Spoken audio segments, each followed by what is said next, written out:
سلام، من مائده هستم و نیوانی شو خوش اومدین.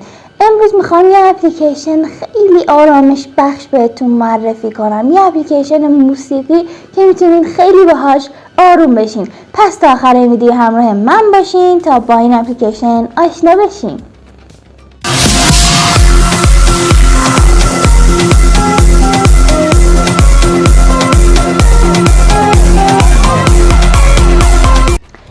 خب اپلیکیشن که میخوام بهتون معرفی کنم استادی آمبیانس هستش. اینجا شما میتونین آهنگ های محیطی رو گوش بدین و باهاش آهنگ هم بسازین، ولی خیلی آهنگ های موسیقی های آرامش بخشیه که خیلی مطمئنم خوشتون میاد. بریم داخل اپلیکیشن. فقط قبلش من قبلا توی چنل ویدیوهایی راجع به موسیقی گذاشتم که از چه اپلیکیشن هایی میتونین برین موسیقی رو خیلی راحت گوش بدین و لذت ببرین. حتما یه سر به اون ویدیو بزنید. خب بریم سراغ اپلیکیشنمون. خب وارد اپلیکیشن که میشین بیاره یه همچین محیطی داره که یه عالمه تصویر برای شما میاره که مربوط به اون تصویر به شما آهنگ میده. من فقط یک بخش کوتاهیش اولش میذارم که گوش بدیم، ولی خب موقعی که آهنگ بخوایم اضافه کنیم هم اونجا هم میذارم گوش میدیم. خب الان استادی روم، اتاق مطالعه، همچی صدایی داره.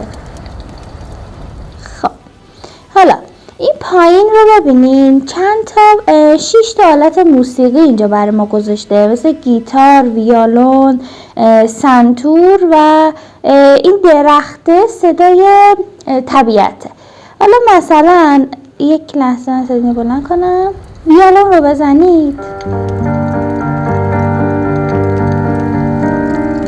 شروع میکنه آهنگ اضافه میکنه. این نه این یکی،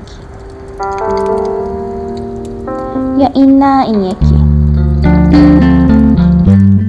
به این صورت برای شما آهنگ اضافه میکنه. حالا اینو نخواستین میریم بعدی، مثلا رعد و برق. ببینیم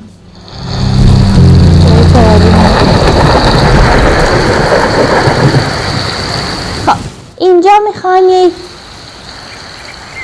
درخت بزنن، صدای جیک جیک و پرنده ها رو میاره. اینو نخواستین اینو میزنیم.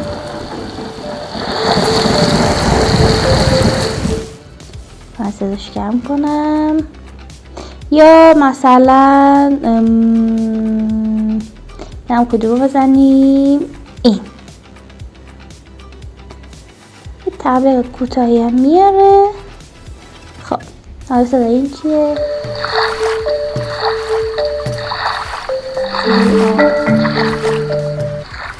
اینو بزنیم. خب بعدی این گیتار بزنیم.